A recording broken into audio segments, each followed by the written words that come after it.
Sve to da ima za nas, može i da...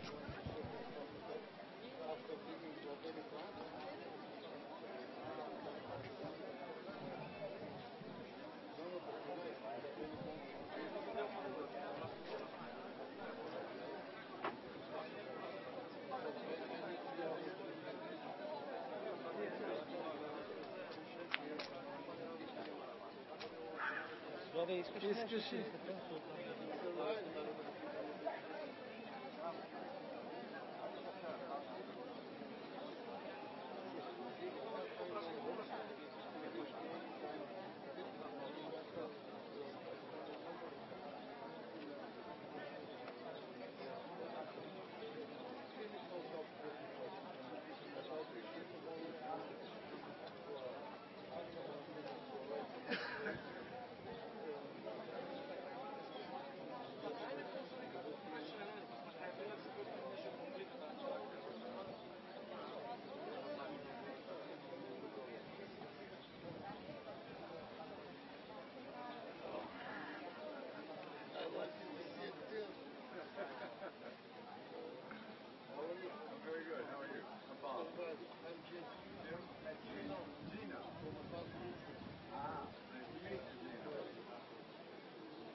Чек.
Можеме ли да почнем?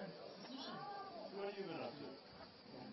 Ево сега имаше некои работи кои што мора да се средат дополнително. Молам? Ви веруваме, да, се извинуваме.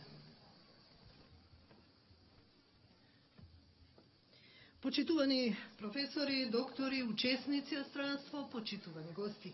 Добре дојдовте на дебатата Коноп 1000 зошто, 1000 затоа во организација на граѓанското здружение Зелена алтернатива, која овој пат е осмислена да се одвива на отворено, поблиску до природата и до темата која што извира од природата, но пред се за да можат што повеќе од вас да дојдат и да ја следат.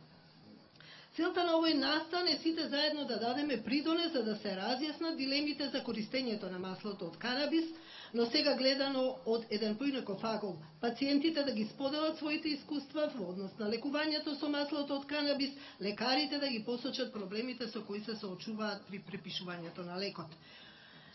Во наредните 2-3 часа, колку сме тука, ќе се дебатира отворено, ќе се зборува за проблемите, за достапноста на канабисот, за различните начини на употреба, концентрациите на маслото, како тоа помага во различни болести и состојби, за сите дилеми во врска со канабисот, но и како да се зајакне довербата меѓу пациентите и лекарите. Гости на трибината се доктор Лумбин Ондреј Хануш. Не е тука? Така, се извинувам, добро. Доктор, не знаев и јас. Доктор Пол Хорни, истражувач, председател на Хендрон Analytical, Ванкувер, Бритиш Колумбија од Канада, доктор Роберт Меламет, асистент професор на одделот за биологија при Универзитетот на Колорадо Спрингс САД, Cannabis Science, председател и директор. Лекарите, за жал, кои што требаше да дојдат на дебатата и да говорат за состојбата во Македонија во последен момент откажа, некои од оправдани, некои и од неоправдани причини, затоа го поканувам активистот Давор Ангеловски од Зелена алтернатива да објасни зошто не се присутни тука. Благодарам. Вака прво да кажам дека Лумир Хануш не можеше да дојде поради тоа што неговата жена е прилично болна деновеве и мораше да го откаже гостувањето. Што се однесува до македонските доктори, морам да кажам дека само беа најавени,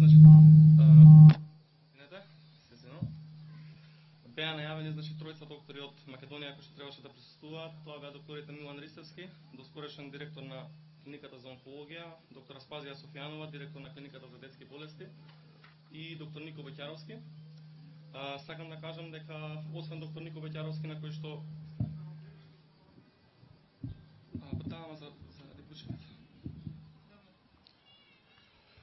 доктор Нико Беќаровски поради оправдани причини, поради починат близок член на семејството, мораше да оди на погреб во Црна Гора.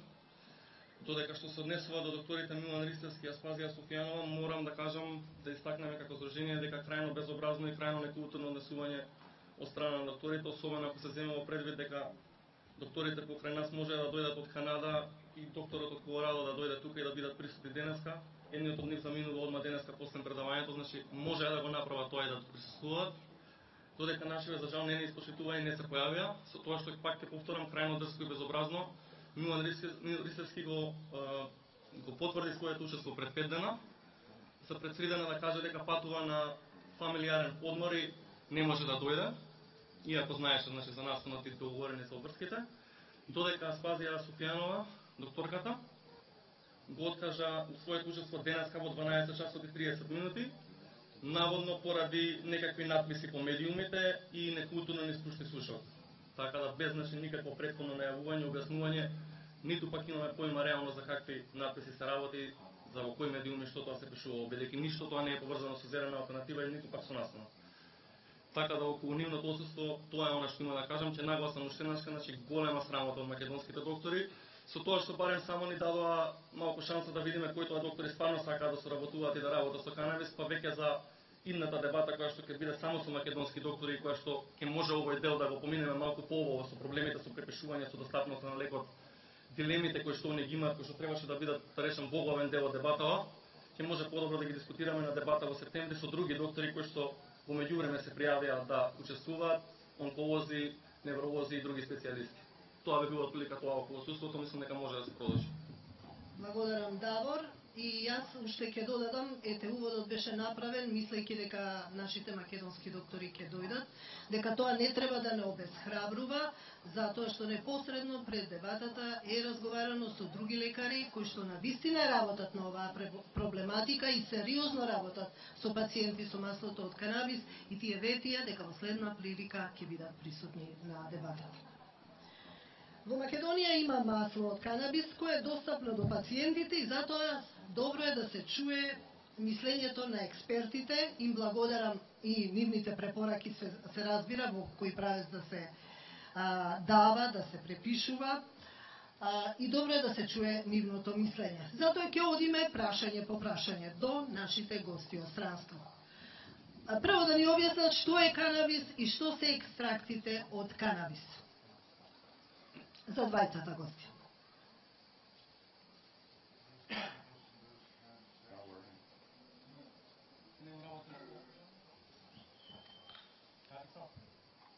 Hello. Yeah. Cannabis extract is made by taking the active molecules from cannabis, which are. Значи, екстракти од канабис се молекули кои што се вадат, значи се екстрахираат од маслото од канабис. The active compounds in the cannabis plant are what we call cannabinoids and terpenoids.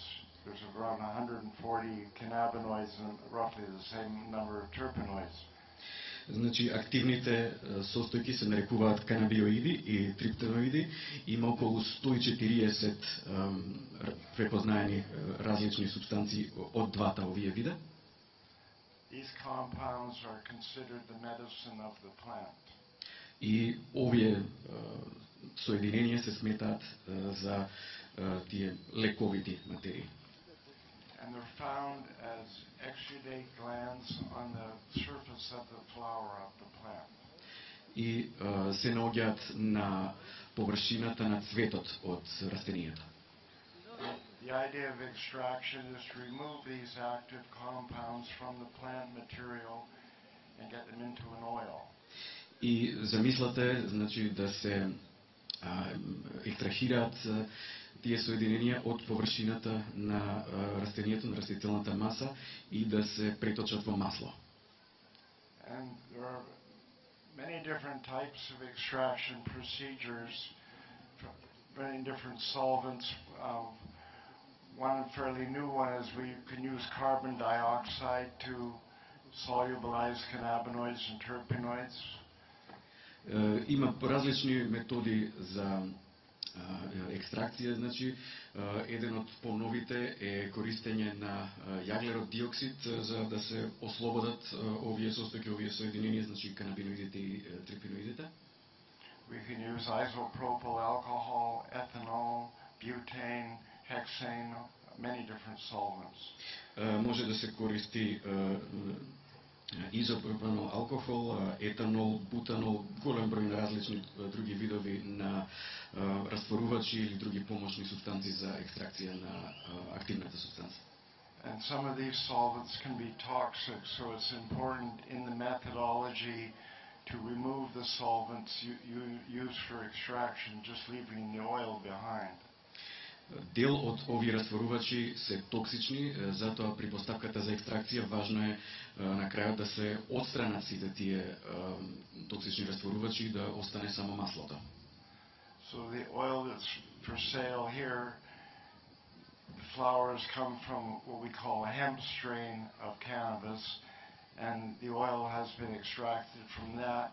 That contains a high amount of cannabidiol, which is CBD. Значи, она масло кое што е достапно овде се екстрахира од една одредена сорта на канабис, значи на коноп, при што од свекињата на тие растенија се екстрахира канабидиол. And the concentration is at 12%. You multiply the percent value by 10 to get the milligrams per milliliter value. So 12% is 120 milligrams per liter. So in that 10 ml bottle, you have 1,200 milligrams of activated cannabidiol. Концентрацијата во проценти е 12% и то, значи, таа бројка едноставно се множи со 100 за да се добие концентрацијата изразена во милиграми на милилитар, така што 12% се 1200 милиграми во милилитар канабидоил. And I can answer further questions after the talk or whenever.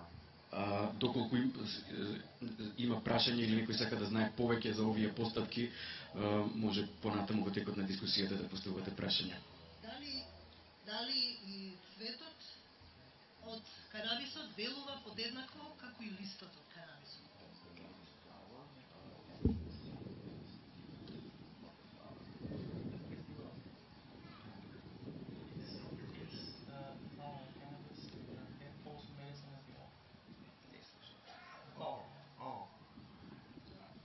The question was, is the flower of cannabis as potent as the oil? The oil is a concentrate of the medicine from the cannabis plant, and it's much more potent than, say, smoking the flower. Значи, прашањето беше дали се еднакво силно дејство има самата растителна маса, односно цветот или маслото. Маслото сепак е концентрат, последствено многу посилно делува отколку да се пуши или на друг начин да се користи сировата растителна материја. Едно многу важно прашање кое што верувам дека ги интересира сите вас. Како канабисот делува на човековото тело? Дали создава, дали е безбеден и дали создава зависност? Зборуваме за маслото од канабис.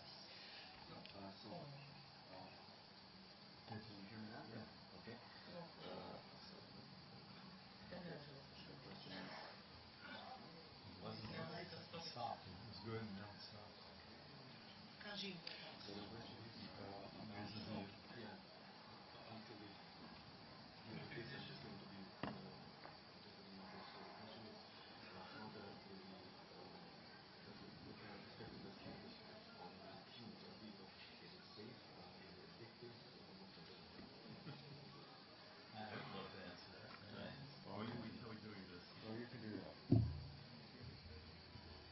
Cannabis in the plant form and the oil are basically the same thing, just differing in strength. And depending on the illness that you канабисот, растението и маслото се во основа истата субстанца, само маслото е многу по-концентрирано, многу по-силна форма. There are many ways to use cannabis. Има голем број различни начини на кои што може да се користи канабисот. But the important thing to understand is that it's not like any other medicine you've ever used. Но она што е важно да се напомне е дека веројатно не делува на ист начин како ниту еден друг лек што се користи. I think it's better to think of the various illnesses that people have as nutritional deficiencies caused by lack of this essential nutrient, cannabis. И еден начин да се гледа на одреден број на болести што ги мачат луѓето е практично недостаток на ова хранлива материја која што ја има во канабисот. If somebody has a vitamin C deficiency, they come down with scurvy. Ако некој има недостаток на витамин С, значи болеста што тој предизвикува е скорбут. If someone has a cannabinoid deficiency, they age prematurely. Кога некој има недостаток од канабиноиди, тогаш забележуваме предвремено старење. And that aging shows up in particular in the various illnesses that reflect the weak point of an individual. И тоа старење се манифестира како различни растројства или болести што значи ги забележуваме на различни делови кај тие лица. So sometimes people can use things that have no psychoactivity and that's what they need. Понекогаш одредени лица користат соединенија кои што воопшто не содржат психоактивни состојки, значи со тоа се служат. A prime example of that would be seizure disorders and the use of cannabidiol in extracts that will not get you high but will control seizures, although sometimes we need THC as well to do that. Еден чест таков пример, значи се оние растројства кои што предизвикуваат невролошки напади, значи најчесто за нив се користи канабидиол, односно не се користи она психоактивната состојба ТХЦ и покрај тоа што некои пациенти одат и со двете состојки. So as far as addiction, if you're sick, and we're all aging, if you're sick and suffering from whatever age-related illness you have, cannabis becomes the answer for that. And if you're using it and you're feeling better, and then you stop using it, then you feel worse. Does that mean you're addicted, or does that mean you were doing the right thing for your body? Што се однесува до зависноста, значи еве да речеме ако стареете и употребите канабис, значи за да ја подобрите вашата состојба и доколку ви се влоши состојбата откако ќе престанете да користите канабис, што значи тоа, дека сте се навлекле, дека сте станале зависни или дека едноставно паметно е да се користи ова лекарство за да ви биде подобро.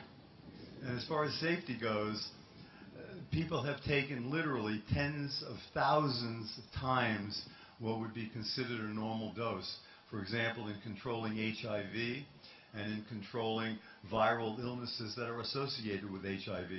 All of these things can be completely controlled by cannabis because of something very unique that makes it different from everything else. Every one of us, and in fact all vertebrates.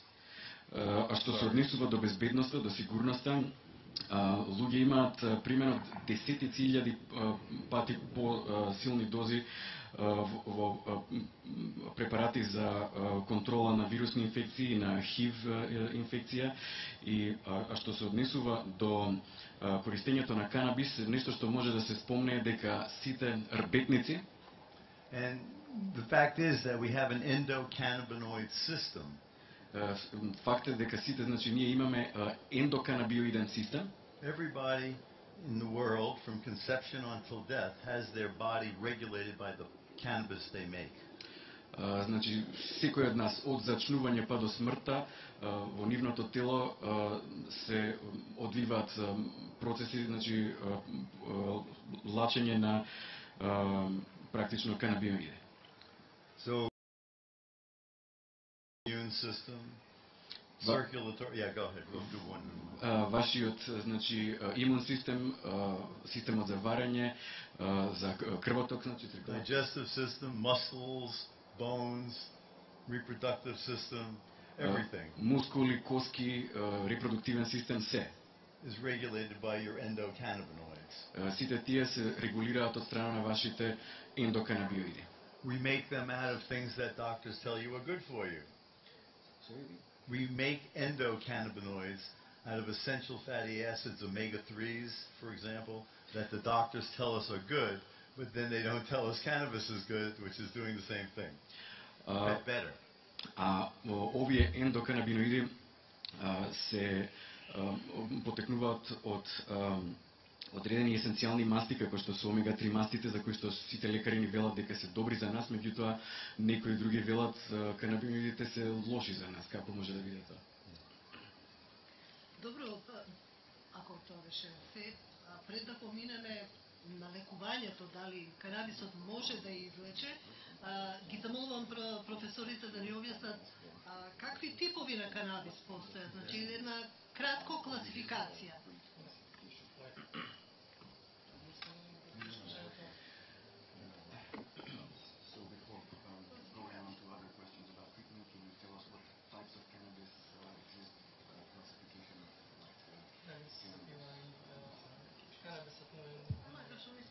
There are many different kinds of cannabis, but basically it's the same plant. It has a lot of flexibility in terms of its genetics and its expression. Има различни видови на канабис, има, значи, голема разновидност, претежно во делот на генетската структура и изразувањето на тие гени. So just the way people are different, the plant is different. Така што како што има разлики помеѓу различни луѓе, поединци, така и со растенијата. But the best way to use it as an effective medicine, но најдобар начин да се користи како делотворно лекарство is not to think of it as a pharmaceutical. Е да не мислиме или да не гледаме на овие соединенија како фармацевски препарати. Because we can use as much as we need and we can experiment ourselves. Затоа што може да искористиме онолку колку што ни треба и може да експериментираме поединечно самите. Unlike conventional pharmaceuticals, за разлика од конвенционалните фармацевски препарати, there is no known lethal dose with cannabis. Со канабисот нема позната смртоносна доза. So it's literally thousands of times safer than aspirin. Така што буквално може да се каже дека е илјадници пати побезбеден отколку аспирин, на пример. It has the horrible side effect, aside of making you healthier, it makes you happy. На страна од тоа што ве лекува, ви го подобрува здравствената состојба, има и еден, да кажеме, застрашувачки нус ефект, а тоа е ве опушта и ве прави посреќни, подобро да се чувствувате. Every time anybody gets hungry, секогаш кога некој ќе огладни, their brain made some cannabis. Нивниот мозок, значи, лачи или синтетизира канабис. And they gave themselves the munchies. И во основа кај себе си, значи, си ја предизвикале она глад што е карактеристично после земање на канабис. But the absolute absurdity of prohibition, но она што е апсолутно известно под режим на забрана, is that psychoactive cannabinoids е дека психоактивните канабиноиди are in mother's milk. Се може да се најдат во мајчиното млеко.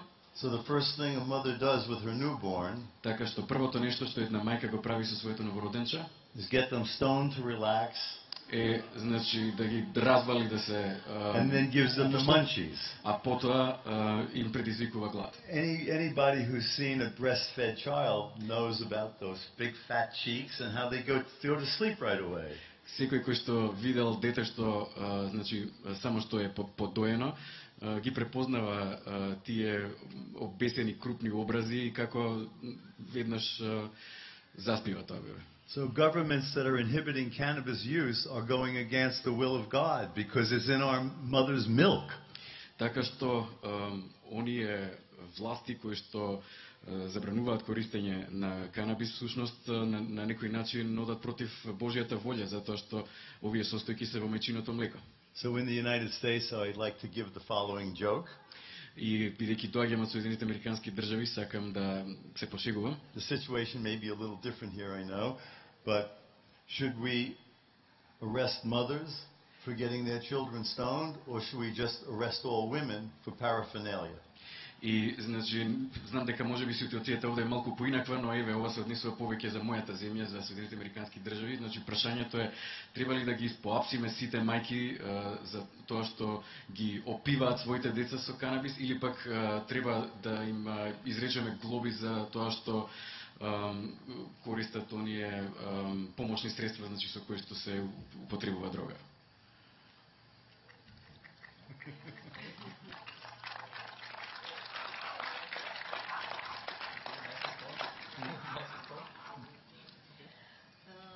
Дали канабисот може да излекува? И во склоп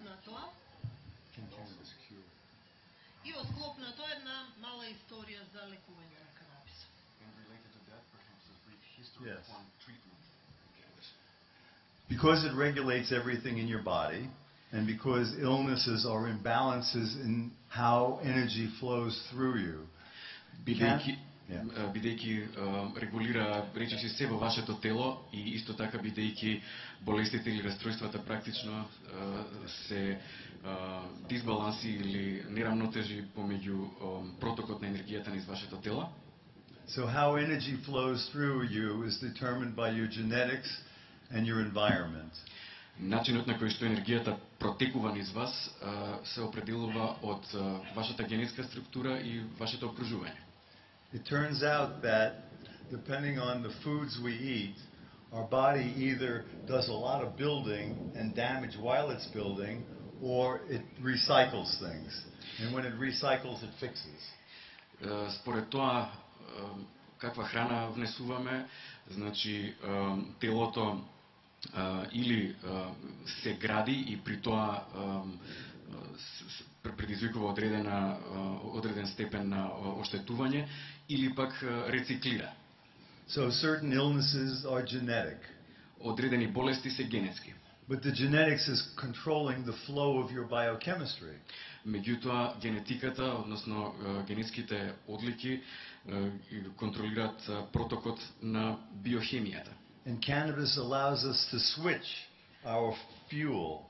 А канабисот ни овозможува малку да го измениме нашето гориво или мешавината на горивото што го користиме. It turns out that when we burn fat, излегува дека кога согоруваме масти, we not only give ourselves energy to do things, не само што си даваме енергија да значи правиме нешто, да правиме работи, but it turns on our recycling within our cells, so damaged pieces are replaced and repaired. Туку исто така се активира и тој систем за рециклирање, односно оштетените делови од кели или кели се заменуваат. So, for example, we can't correct a genetic imbalance. Со други зборови, не можеме да коригираме генетски дисбаланс, but you can change the energy flow to make someone healthier. Но може да се измени протокот на енергија со цел одредено лице да биде поздраво. So in many cases, depending on the illness, what you're doing is you're just providing them with what they need to be healthy. Така што во зависност од болеста, во најголем број од случаите интервенцијата е да им се обезбеди она што ќе ги направи поздрави. So some things are cured, for example, skin cancers. Некои работи значи може да се излекуваат, да речеме рак на кожата. And many people with different cancers will be cured, but not all. И одреден процент или одреден број од пациенти со карцином ќе се излечат, но не сите. So we have to learn more about how to increase that, but right now, from what I see, we're much better than the physicians by a lot. Така што се уште останува да се истражува, да видиме дали може да уште повеќе да се подобрат тие резултати, меѓутоа од она што сега може да се види, подобри сме од, да рекажам, конвенционалните лекари и тоа имаме значителна предност. Chemo works in case of cancer by bringing you to the edge of death and hoping that the cancer dies before you. Хемотерапијата функционира на начин што практично да ве доведе до рабна смртта и во надеж дека карциномот ќе умре пред вас. You haven't eliminated the cause. Но не сте го елиминирале причината. And the cause is how energy flows. А причината е начинот на кој што тече или протокот на енергија. So by reorienting that, you can either have true cures or in some cases cells become what's called quiescent. They go to sleep. И значи во зависност од болестта и реакцијата може да имате вистинско излекување или пак успивање на клетките. In order to control them, you want to prevent them from waking. So that's why people have recurrences. In many cases, it's from those sleeping cells. Со други зборови, намерата е да се спречи тоа повторно будење или реактивација на тие клетки и кога лицата што се погодени од овие болести, значи има повторни епизоди, всушност тоа е тоа што се случува. You can keep them sleeping though by continued use of cannabis. So some people can't stop, but we don't always know beforehand.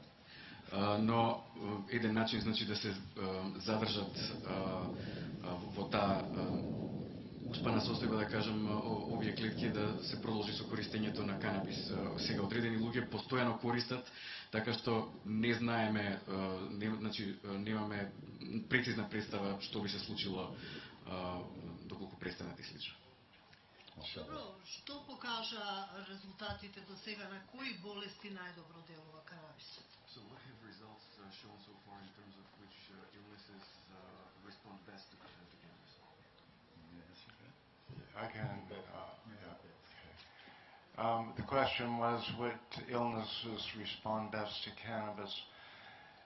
I had my lab in a dispensary in Vancouver for 5 years where I witnessed roughly 40,000 people using cannabis therapeutically. Значи, јас имав работа во една лабораторија што беше дел од диспанзер за препарати од канабис и имав можност да посведочам околу 40.000 корисници, значи. And 80% of the people using that dispensary were attempting to manage chronic pain. Околу 80% од овие корисници ги зема, значи, овие лекарства за да им помогнат со хронична болка.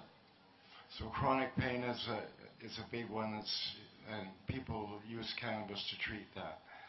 Значи, хроничната болка е една од најзастапените заболувања што луѓе се обидуваат да ја лекуваат или да ја олеснат со канабис. I met a lot of people treating cancer with it. Запознав голем број на луѓе кои што користат канабисот како третман за карцином. And we were just talking about cancer being a cure, but also it can significantly improve quality of life for many people. Спомнавме нешто за лекување на ракот, меѓутоа користењето на канабисот може исто така значително да го подобри квалитетот на живење на овие луѓе кои што живеат со рак. And another illness that we're seeing significant effects is with epilepsy.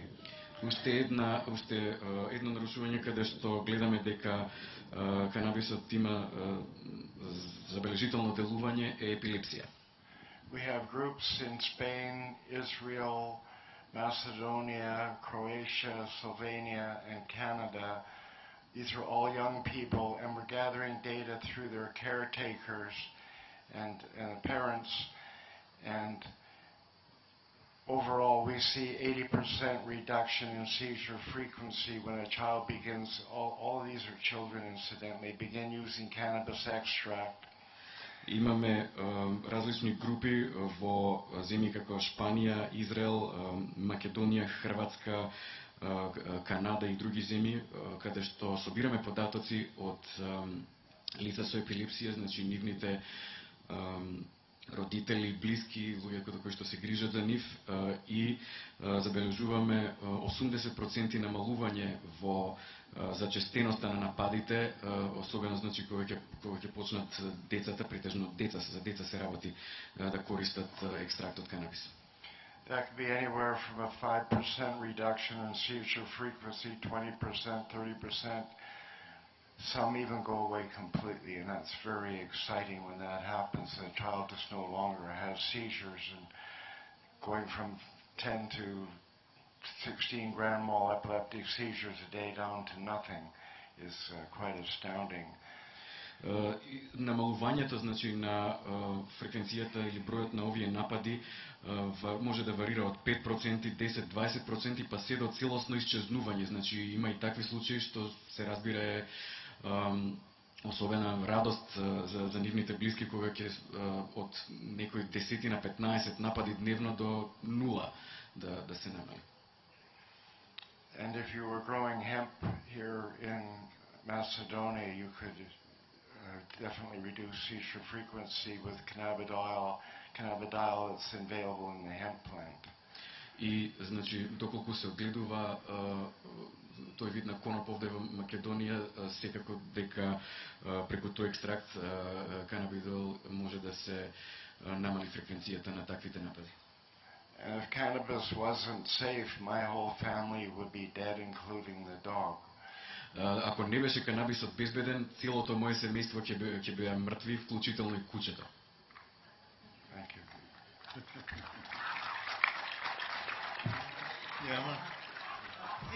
Remember that cannabis, your endocannabinoid, is regulating everything in your body. So when you're sick, it's part of that everything. Значи, уште еднаш да се потсетиме дека канабиноидите регулираат се во вашето тело. Значи, и кога сте болни и вашето тело реагира на болеста, на расстройството, ги чувствувате и вие ефектите на тоа. I'm not an MD, but I am a scientist and I'm also a patient. Јас лично не сум лекар, значи немам медицинска диплома, но сум научник, а сум и пациент. And I have lots of pain-related issues. Јас, например, имам доста потешкоти и со болка. But I'm also going to be 70 years old, and I use a lot of cannabis every day, and I've used it for the past 53 years. It is an anti-aging drug. Но еден ден ќе имам 70 години, имам користено канабис веќе 53 години и значи полесно ми е во однос на болката, а и лекарство што го продолжува животот. Cannabis is classified as a euphoriant. What's a euphoriant? Something that makes you happy. So here we have something found in mother's milk that controls everything in our body and has the side effect of making us happy. And we have governments around the world that have made that illegal.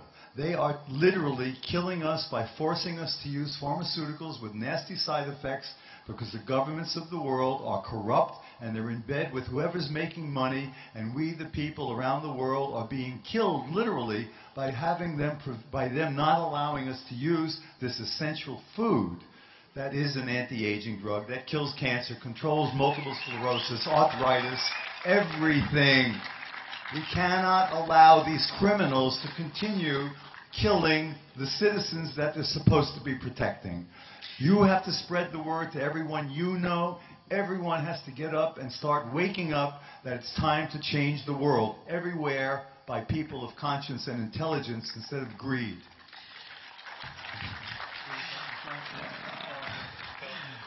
Канабисот е класифициран како еуфорик, односно луѓето некој начин.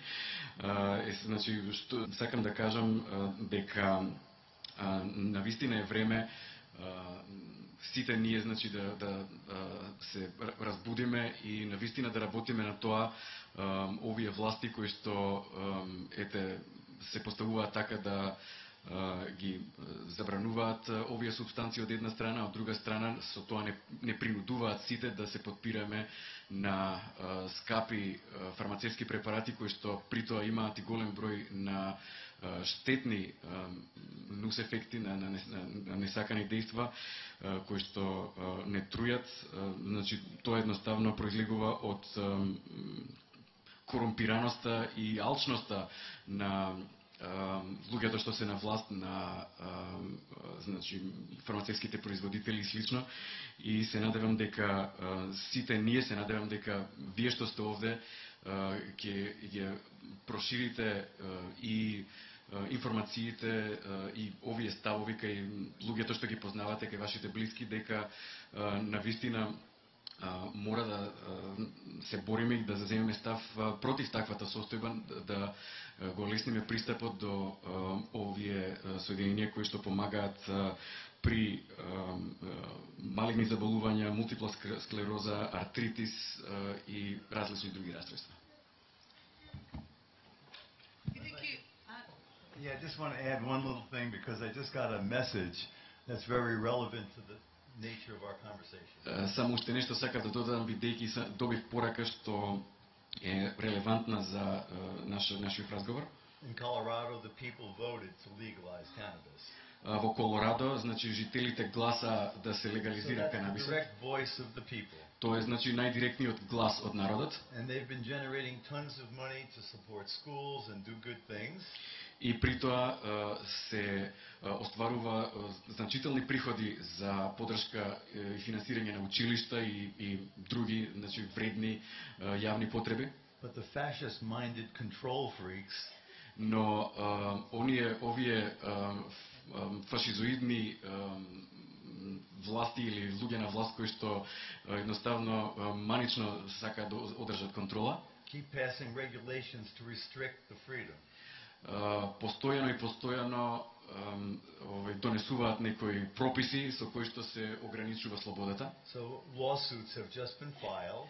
Така што сега дознав дека се поведени судски постапки to prevent that from happening. За да се запрат некои од овие ограничувачки прописи. Brought by people. Значи активисти или представници од народот ги поведуваат овие постапки за судот да ги спречи тие мерки.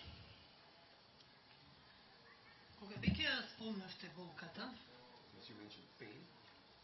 на пазарот се наоѓаат масла со ТХЦ и со СБД.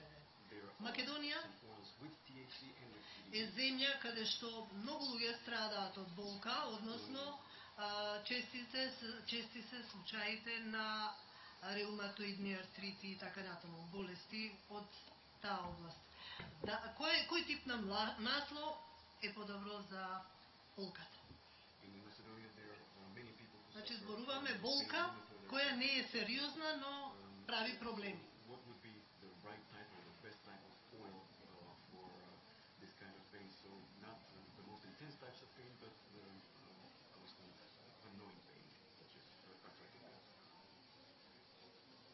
I have arthritis and a genetic predisposition for a variety of inflammatory diseases.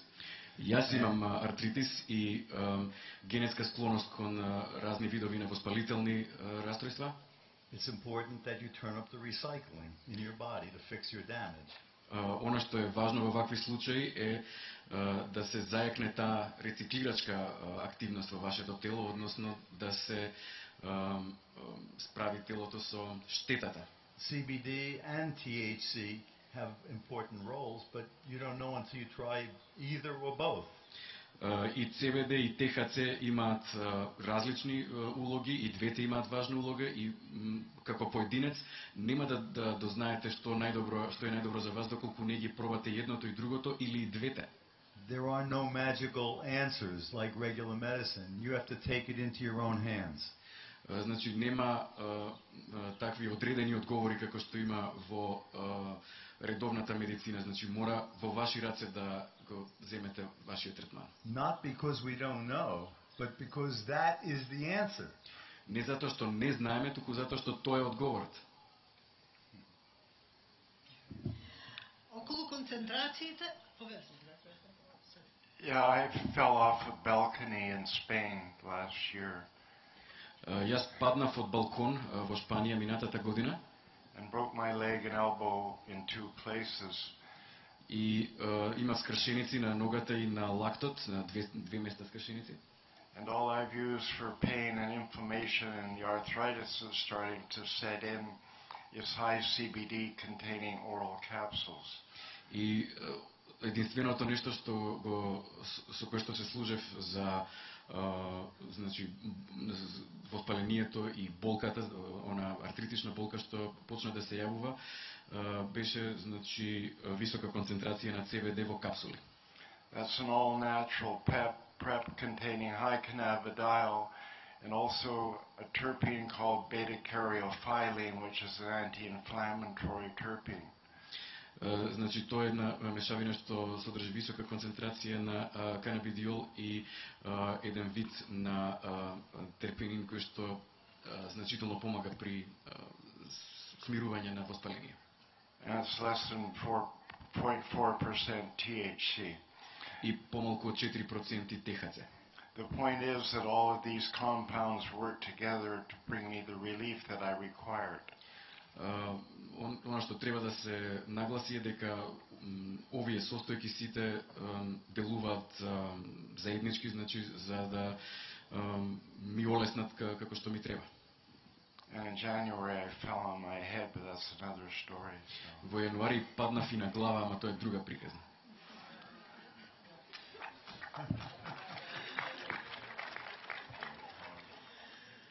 Околу концентрациите, дозирањето и начинот на лекување.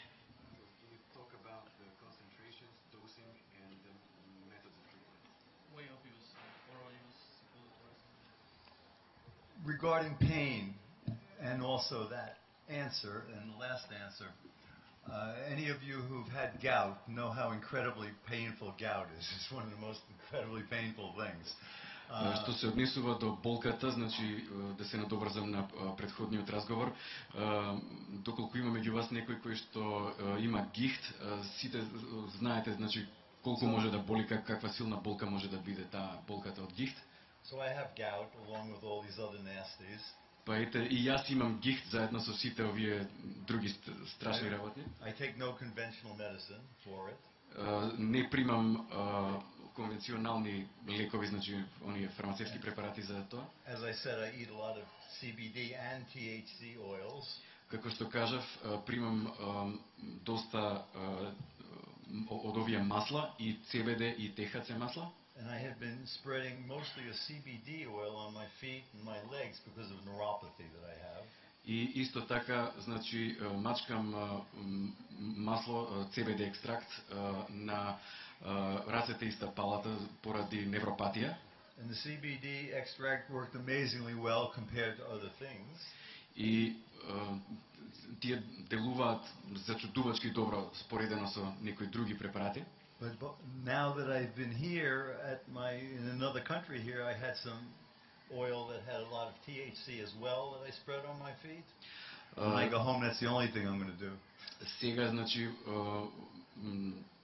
во изминативе денови на ова патување пробав да мачкам и едно масло кое што исто така има висок процент на THC и од кога ќе се вратам дома планирам да продолжам практично да се префрлам целосно на тој нов состав. Your CB2 receptor and beta-caryophyllene that Paul was just mentioning, all terpenes that I've looked into, and many, and all Chinese medicines, all of these herbal remedies work by turning on fat burning in your cells, and when you turn on fat burning, that goes hand in hand with turning on recycling. The Nobel Prize this year was issued to a researcher who discovered what's called autophagy, self-eating. And when we go into that mode, we eat our damaged pieces and make ourselves whole again, so to speak. But on a more fundamental... Значи, дел од овие состојки како што беа спомнати претходно, бета-карофолин, всушност го забрзуваат согорувањето на мастите, а тоа е дел и од оној механизам што го спомнав на рециклирање или обновување. Всушност, претходнава година Нобеловата награда беше доделена на истражувач кој што го истражува токму тој механизам на автофагија, односно себе јадење, да кажем, на начинот на кој што ткивата и клетките ја отстрануваат штетата, односно отпадот од нашите тела. Cells in society work the same way. клетките во општеството функционираат на ист начин. If you pollute too much, you can't have a healthy society or a healthy cell. Ако премногу загадувате, не може да имате ниту здрави клетки, ниту здраво општество. We pollute ourselves by eating too many carbohydrates. The first thing anybody who's having any illness should do is they should look seriously into dramatically changing their diet, burning more fats and staying away from carbohydrates. It's amazing what will happen. Всушност, нешто што значително придонесува кон појавата на болестите е нашата исхрана, односно конкретно јаглените хидрати. Кога некој ќе се разболи, прво нешто што треба да направи е значително да го измени начинот на исхрана така што да согорува повеќе масти, односно значително да го намали внесот на јаглени хидрати. Again, concentrations you have to find out for yourself. What you want is a good high quality oil. You'd actually like to have two batches, one that's loaded with THC and all the terpenes, and one that doesn't have THC or maybe less and all the terpenes, and they could be different ones. You want as many different things as possible. And you take the two of those and you experiment and see how you feel. And you put them on topically and you vaporize or you eat them. Or one of the most powerful things to do is to use suppositories because you will not get high. И што се однесува до концентрациите, дозирањето и така натаму, повторно одговорот е да испробате на себе што најдобро делува кај вас лично, што најдобро ви помага. Значи, еден начин е да имате едно масло со повисока концентрација на ТХЦ или терпини и слично, и едно со помала концентрација, и потоа да пробате со нанесување, значи на кожата, или внесување на различни начини, вдишување на испарувања, и исто така на тој начин, значи преку супозитори гарантирано нема да се јави оној психоактивен ефект. The people who know the most about helping you are the people who put on this conference. Луѓето кои што најмногу знаат за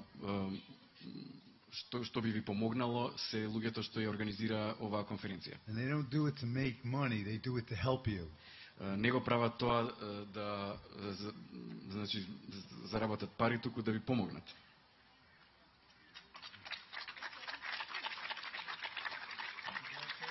Unlike your government.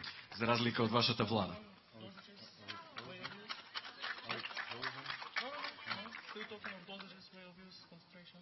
Добро, сега не знаеме како ќе се одвиваат понатаму работите на овој план. Добро е да ни кажете за канабисот и канцерот. Значи, начинот на лекување, на кој тип канцер и кога е добро да се почне со канабисот.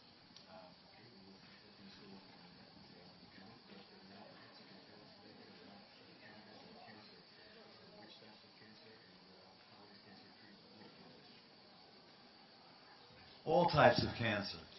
Because cells need fuel. Сите видови на карциноми може да се користи канабис, бидејќи на келиите, на клетките им е потребно гориво. So what you want to do is deprive the cancer of the fuel that it needs to live. Така што она што може да го направите е да го лишите карциномот од горивото што му е потребно за да се одржува, да се развива. Your car will not run without gas. Автомобил, значи, нема да работи без бензин. And if you pour sand in your oil, you're going to have problems. И ако истурите песок во резервоарот или во горивото, ќе имате проблеми. That's what we do with our lifestyle and our genetics. We put sand in the oil. Всушност тоа е тоа што ние го правиме со нашиот начин на живот и исхрана, практично истураме песок во нашите резервоари за гориво. So we want to kill cancer cells by gumming up their works, basically. И во основа сакаме да се ослободиме од канцерозните клетки со тоа што ќе ги заглавиме нивните метаболички процеси.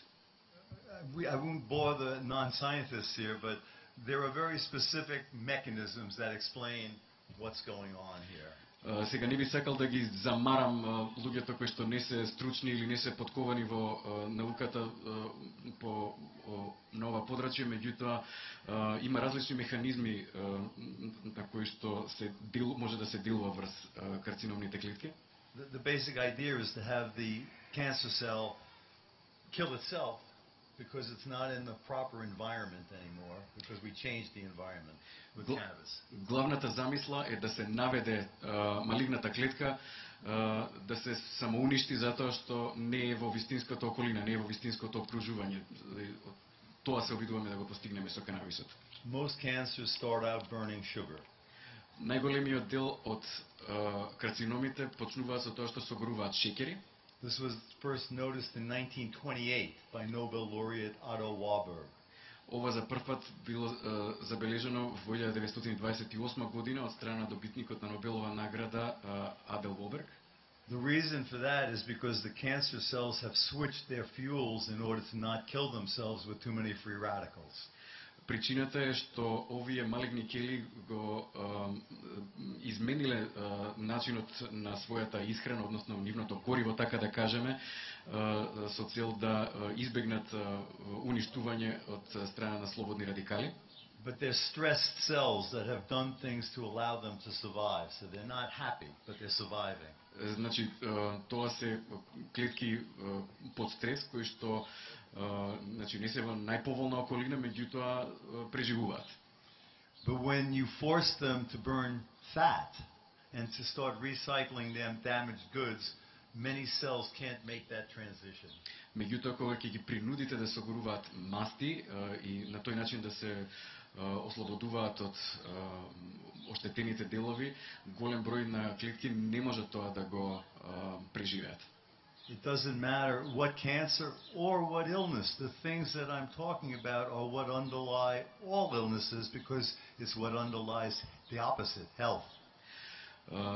Не прави голема разлика кој вид на карциноми во крајна линија и кој вид на болест, бидејќи она што е во заднината е всушност согорувањето на мастите. Тоа е во заднината и на болеста и обратно на здравието.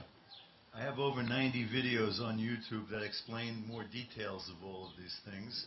Some of them are in previous presentations from here and other Balkan countries, but they're out there translated and untranslated in some cases. Јас имам околу 90 на видеоклипови на YouTube каде што поподробно се објаснуваат овие прашања, овие работи, значи дел од нив се снимени од вакви слични презентации од оваа земја и други земји каде што сме престојувале, значи така што има доста материјал на YouTube, дел се преведени, дел не се, меѓутоа може да погледнете. Yeah, just a word on cancer. I've recently been working with two cases, one in Zimbabwe, of all places, indirectly with a boy, a 17-year-old boy, who has what's called xeroderma pigmentosum, which makes him very sensitive to UV light, and he gets skin cancer very quickly. Значи, што се однесува до карциномите, работев неодамна со два случаи. Едниот од нив е во Зимбабве, значи едно дете кое што има пигментозно нарушување, што го прави хиперсензитивен на ултравиолетова светлина.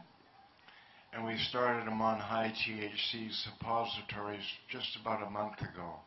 Почнавме третман со супозитории со висока концентрација на ТХЦ пред околу 1 месец. He had a large fungating tumor on his lip. Имаше, значи, еден голем фунгирачки тумор на устната. And I saw pictures taken a few days ago and now it's nearly gone. И видов фотографии сликан пред неколку дена каде што речиси исчезнат. And I'm working with another woman in Florida that has stage 4 lung cancer. И исто така работам со една жена во Флорида која што има рак на белите дробови, 4-ти стадиум. That's metastasized to her abdomen. Кој што е метастазиран и во нејзиниот абдомен.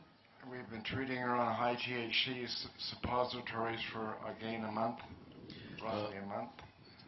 Исто во текот на изминатиот месец приближно ја третираме со супозитори со висока концентрација на ТХЦ. And her tumors continue to grow. Туморите продолжуваат да растат. The point I'm trying to make from this is that some people respond very quickly to cannabinoids as a cancer treatment and other ones don't. Укажувањето, односно поентата што сакам да ја пренесаме, дека некои лица реагираат, односно се забележува значителна позитивна промена, а кај некои не. Of course we don't know why, but the point is that, as Dr. Lumer-Hanush says, it doesn't work for everybody. But if it was myself, I'd be using cannabis as a medicine to treat cancer.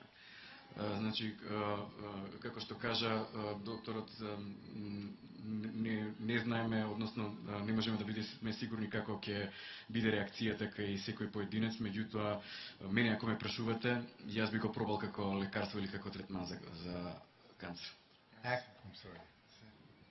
Activists around the world who recently met in Prague, we discussed what was the overall success rate with cancer. На една средба во Прага, значи на која што учествува активисти од целиот свет, разговаравме токму на темата кој е тој процент на успешност или стапка на успешност при третман на малигни заболувања. People like Philippe here in Macedonia or around the world doing the same thing. Луѓе како што е Филип овде во Македонија и значи други низ целиот свет се бават со овие прашања.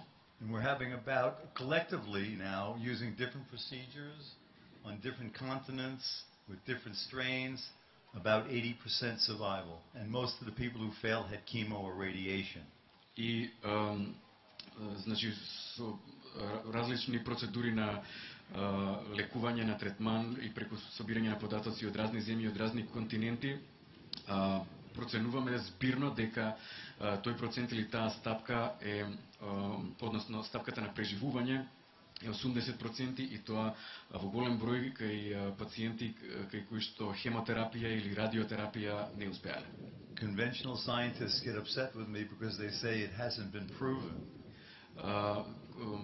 Представниците, значи, од конвенционалната научна фела понекогаш ги вознемирува или имаат забелешки кога давам вакви изјави затоа што тврдат дека не е докажано. We see thousands of successes all around the world. To me, that is the proof. Ние гледаме илјадници успешни примери низ целиот свет. За мене тоа е доказот. And the question is, why are they not excited about that? Why are they not working with us? Why are they not here at this conference? И моето е прашање, зошто тие не се попозитивно настроени кон овие примери? Зошто не посакуваат повеќе да се вклучат во оваа работа? Зошто не се тука присутни со нас на оваа средба? Now that you know more, you've got to make sure that they know more, because it's your life. Сега, вие откако дознавте повеќе, се надевам дека ќе действувате во насока и тие стручњаци да дознаат повеќе, бидејќи се работи за вашите животи. Каква е поврзаноста, односно како канабисот делува кај децата, кај болестите, аутизам, недостатоци во развојот, церебрална парализа и така натаму? Има ли тука дејство?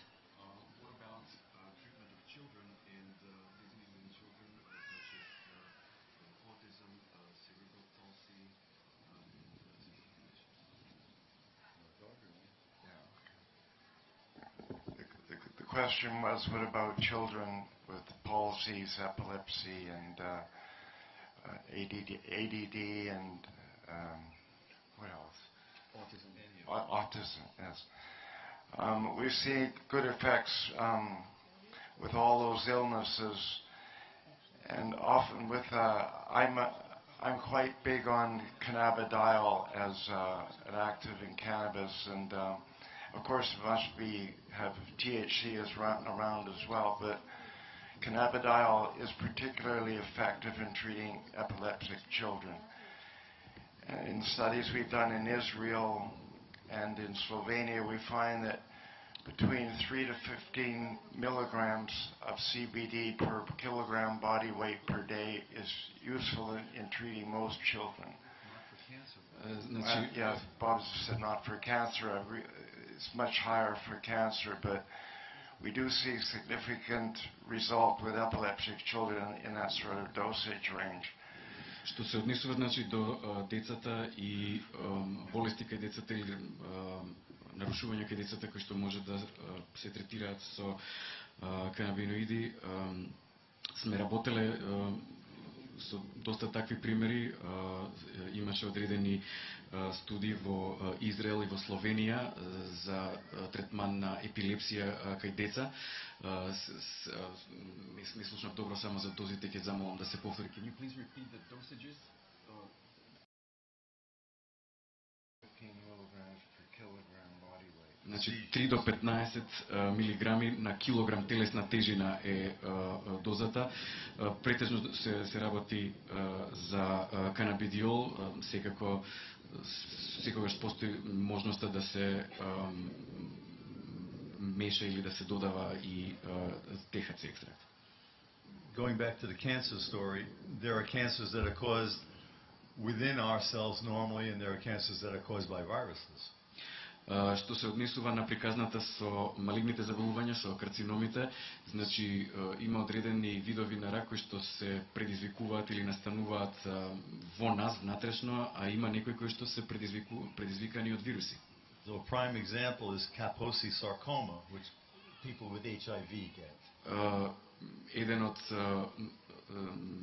да кажам најзастапените примери е Капосиев сарком, кој што го добиваат кој што се јавува кај лица инфицирани од ХИВ. So while there's no conventional cure, there's nonsense treatments, but there's nothing that's long-term beneficial for Kaposi's. И покрај тоа што не постои лек, а и конвенционалните третмани се помалку или повеќе без врска, значи нема нешто што на долг рок функционира. It was the most feared thing by HIV patients before the antiretroviral drugs. Всушност, она што најмногу стравува лицата со ХИВ беше токму овој вид на нарушување, односно Капосиев сарком, пред да се појават антиретровиралните лекови. So this virus evolved using sugar burning machinery. Овој вирус, значи, се развил, еволуирал преку механизми за согорување на шеќер. And when you take the high doses of cannabis, it turns on fat burning. Ако го земате високи дози на канабис, се активира механизмот на согорување на масти. And both the HIV virus as well as the Kaposi virus can't live in that environment, the fat burning environment.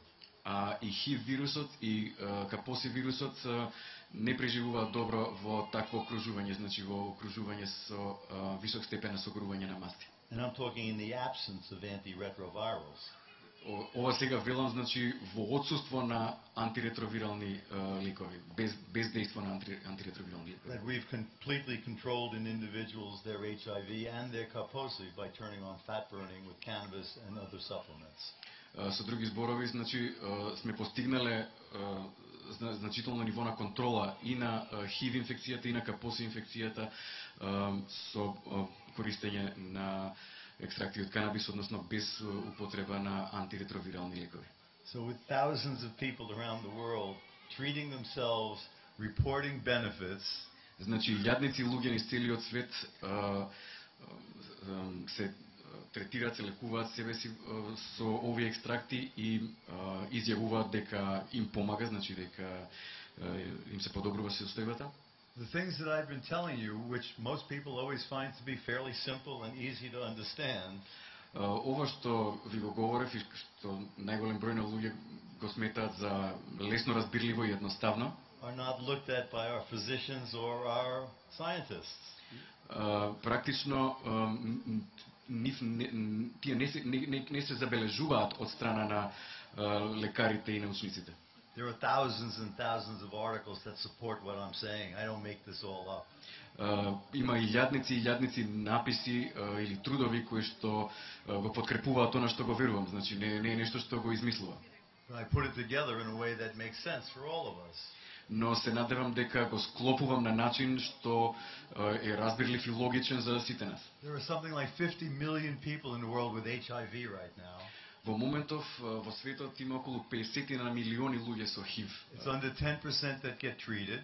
Помалку од 10% од нив се лекуваат, односно добиваат третман. And in Africa, when people come down with Kaposi's, which is incredibly painful, they are not treated. They are left to die, for the most part. The number one cancer in Africa.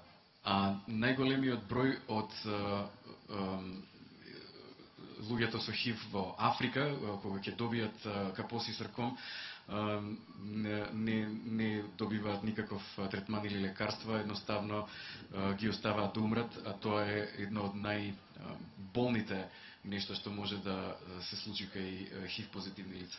Africa, like the rest of the world, needs to grow millions of pounds of cannabis. Африка, како и остатокот од светот, треба да почне да одгледува милиони килограми канабис. It's up to us to make it sure that it happens here and everywhere, and it will happen because these things that we're talking about are true, and people see them everywhere all the time. So eventually, our so-called leaders will be able to at least step out of the way. Значи, од нас зависи ова да го преточиме во нешто што ќе се оствари и нешто што нашите така наречени лидери може да направат, барем да не пречат.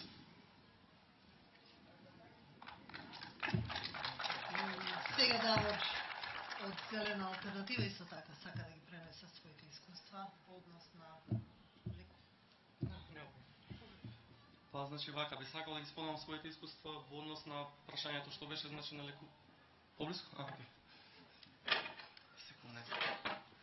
Значи, да ги споделам своите искуства во лекување на деца со попреченост во развојот, значи, со разни проблеми во однесувањето, значи, од аутизам, аутистичен спектар на симптоми, церебрална парализа, физичка недоразвиеност и разни други состојби каде што се јавува, значи, проблем во однесувањето. Значи, она што го забележав во некое време третирање на деца со канабис е дека обично прво кога ќе се спомне деца и канабис, прво нешто на што се помислува е епилепсија. Значи, она што ни е познато се оние видеа од интернет каде што гледаме дека епилептичните напади исчезнуваат веднаш и како чудо го гледаме тој момент. Нешто што моето искуство ме натера да го испекнам овој момент е дека искрено во моите обиди да помогнам кај епилепсија имам многу помал успех. Нешто на тоа се должи на досегашната недостапност на ЦБД, но и општо, значи, на самиот третман, значи, со канабис. Меѓутоа, кога се работи за овие состојби кои што ги наведов, има огромно подобрување. Со тоа што нормално и тука е индивидуално, меѓутоа мора да се нагласи дека бенефитите се огромни, а се работи за состојба каде што буквално нема стандардна терапија и каде што нема бенефити од конвенционалната терапија. Значи, имаме деца кои што буквално пред 6 месеци се само повредуваа, значи, со циклуси од по саат, 2-3 сати, удирање на глава, удирање на тупаници од себе. Имаме други деца кои што се агресивни кон надвор, значи агресивни кон своите најблиски, агресивни кон околината. Можам да кажам дека значително се намалени, а кај некои исчезнати скрос овие симптоми. Значи, ќе зборувам за случај, пример, каде што имаме случај каде што на детето не можеше да му се приближи никој освен мајката, каде што беше не зборуваше, значи ниту еден збор, се само повредуваше. Детето после 6 месеци користење на канабис е во многу подобра состојба, значи знае да судри понекогаш, значи не е дека тоа е секогаш исчезнато, дека целосно е исчезнато, но многу ретко се случува и многу кратко, значи чисто да судри поеднаш, ги нема тие циклуси на удирање што траја многу долго. И детето почна да зборува, значи почна да кажува основни зборови: да, не, мама, дај, ајде и така натаму. Почна да ги бара родителите, да знае кога не се тука, кога се тука, да сака да бидат поред него, да може да му се приближат други освен мајката, да може да му се приближат други деца, да сега правиме здраво буквално со други деца. Не може да се носат патики, не може да се носат чорапи ради стереотипите кои што ги имаше. Многу ретко сега мора да се извадат патиките и чорапите, богално се носат. Така да, тоа е само еден случај, значи имам случај со церебрална парализа, каде што се користи пример ЦБД. ќе нагласам околу дозирањето на крајот, меѓутоа во овој случај се користи CBD во форма на супозитори. Значи, детето физички не може да се помести се уште и не можеше да се помести, меѓутоа и ментално беше на ниво каде што не можеше никако да функционира, че немаше никакво разбирање, никаков фокус, никакво внимание. После 2 недели употреба на CBD, детето почна да разбира кога се зборува за него. Значи, кога се зборува во негов прилог, знае да се љути ако се шалат во негов прилог негативно или да се насмее кога нешто му е омилено, што никогаш не се случувало подобро. Значи, почна да ги разбира целосно родителите и да има подобра концентрација. Имам друго дете кое што е 12 години, кое што до 12 години значи, има аутистичен спектар на симптоми, значи стереотипи, проблеми со говорот, никогаш не можела да поврзе два збора. Значи, по еден збор кажува и одделно може да ги каже, меѓутоа никако како цела реченица. Детето го третирам негде од февруари.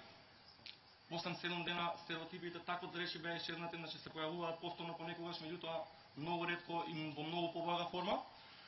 Пред негде 6-7 дена добив порака во која што ми известија дека детето буквално кажува цели реченици, значи не може да го заустава да збори. Значи буквално се зборува најнормално како и секое друго дете на 12 години, значи на 12 годишна возраст почиња конечно да ги поврзува зборовите со користење на канабис. Детето користи екстракт со повеќе ТХЦ, меѓутоа во кој што има и значителна количина на CBD. Сакам да ви кажам дека во принцип екстрактите кои што се користат кај овие деца се индивидуални и се индивидуални дозирања. Меѓутоа, важно треба да се напомене дека сето тоа е микродозирање. Значи, она што се користи кај тие деца се почнува со многу ниски дози. Всушност тие дозите никогаш не ги чувствуваат. Значи, детето никогаш нема да биде хај, никогаш нема да биде седативно, никогаш нема да спие од тоа. Туку тоа се многу ниски дози кои што постепено се накачуваат до степен каде што се користи една доза која што ја користам дневна доза за канцер, они ја користат во месец и пол до 2 месеци, зависи од случај до случај. Значи тоа се многу мали микродози кои што кај овие деца имаат огромен бенефит. Имаме веќе една порака за новиот препарат, значи која што ја добив, каде што во првите денови имаше подобрување во сонот, во концентрација, во апетитот, извинете. Веќе во втората недела има подобрување според родителот 8 до 10% во концентрацијата. Исто се работи за поголемо дете од 11 години. Од друга страна имам некои поголеми деца кои што се малку понови пациенти со недостаток во развојот и со мали попречености. Едното има мала агресија. На малите дози детето беше во ред и многу смирено, многу позитивен одговор добив од родителите. Малку побрзо ја качија дозата, веќе детето стана малку повознемирено и мораше да се врати на стандардната доза. Поентата ми е не секогаш треба да се цилја висока доза, туку она што одговара на пациентот. Исто како што споменаа докторите и професорите, значи како и за другите болести, многу е важно индивидуалното дозирање. Она што ќе напоменам е дека е многу безбедно, значи нема негативни ефекти, а има огромен бенефит кај овие деца. Нешто што е моментално запоставено, значи и во светската јавност, а нешто што има огромен успех. Значи чисто упатувам на било кој што има такви проблеми и доколку има и меѓу нас, слободно охрабрете се. Значи повторно ќе нагласам, се работи за микродози, кои што можат и самите родители да ги пробаат доколку сметаат дека се работи за нешто кој знае што, кои што имаат огромен бенефит кај децата. И ќе нагласам сега уште еден момент. Да не се разочаруваат луѓе доколку веднаш немаат бенефит, доколку видат пример случаи, еве како што кажа во првите 7 дена огромен бенефит и така натаму, а кај нив ситуацијата иде побрза, морам да нагласам дека индивидуално, некогаш иде побрзо, некогаш поспоро, а особено значи кај оние деца што се со физички недостаток на развојот, по моето искуство иде малку поспоро него кај оние деца со аутизам, аутистични спектар на симптоми, церебрална парализа. Во секој случај, значи, повторно ќе упатам апел, охрабрете се. Драго ми е што меѓу вас тука гледам деца кои што веќе ги имам третирано. Како што спомна професорот, тука сме за помош. Слободно оставам да каже некој, ако сум побарал пари, ако сум рекол било што, се работело за дете, значи за било што, слободно оставам, не гледам значи колку луѓе се присутни и кој е присутен, слободно оставам да каже сега одма да стане, доколку се десило такво нешто. А гледам многу на кои што сум им помогнал и драго ми е што се тука и да ни дадат подршка и да слушнат нешто повеќе. Благодарам. I'd like to comment a little bit more because my son has been using CBD extracts for the past couple of months. He's like his father, very ADHD, very difficult time paying attention. Сакав да кажам дека и мојот син веќе некое време користи CBD екстракт, значи и тој слично како и татко му има малку потешкоти со нарушување на внимание и концентрација. So we had to balance what we saw was a need with using these pharmaceuticals. Така што значи почнавме да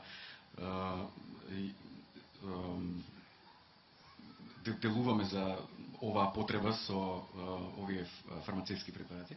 So my third ex-wife finally convinced me that we should try it, and one of his teachers had been using it as well for herself, and that convinced us to give it a try.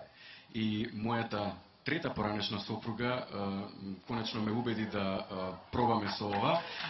Исто така и една од наставниците на моето дете значи го користеше вакви препарати за нејзиното собствено дете, така што тоа ме убеди да почнеме. So he was prescribed Ritalin. Значи му беше препишан Риталин. And within 3 days he couldn't breathe. Во рок од 3 дена скоро да не можеше да дише. So then they gave him Adderall. Потоа му препиша Адерал. And that worked really well for about 2 or 3 weeks until he went stupid on me and became aggressive and angry and dumb.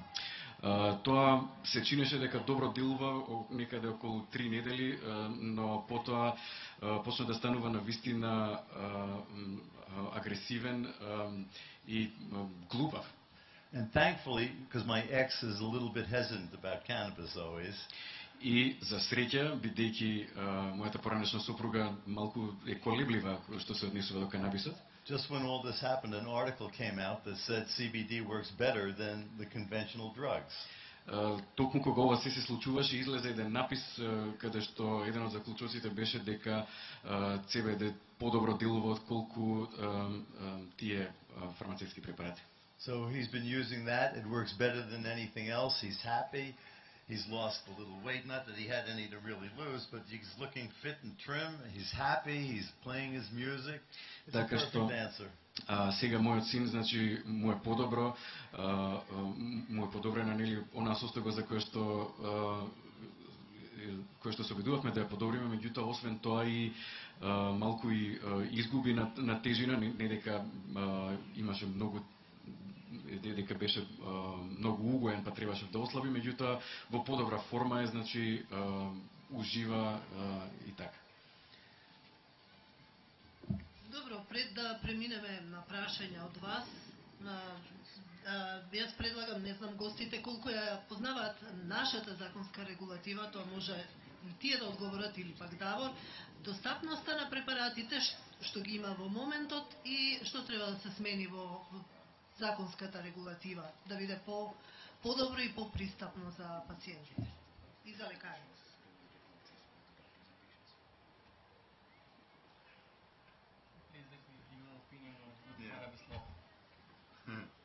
Yeah, in speaking to audiences, often like yourselves, I hear two questions. How do I access it and how much do I take? Кога говорам вака, значи пред собери како што е овој, главно и секогаш добивам две прашања, како да дојдам до ова и колку да земам. And you now have it available in Macedonia that you can buy over the counter without a prescription.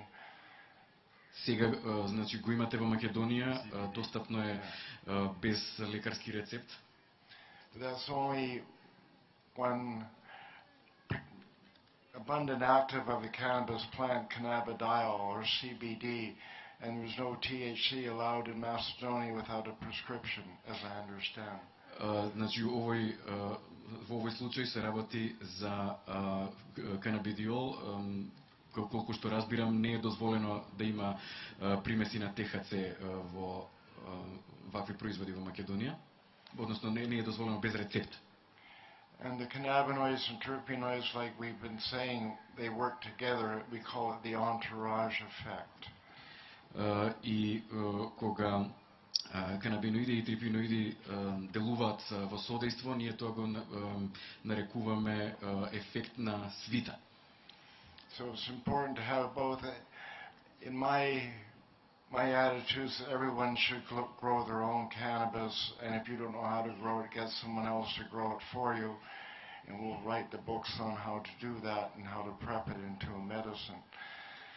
Исто така, сосема е возможно голем број луѓе ова го прават, значи да се одгледува, да се култивира канабис лично секој за себе и има голем број на материјали, книги, упатства, значи како да се одгледува и како да се врши екстракцијата, односно да се преточува во лекарство.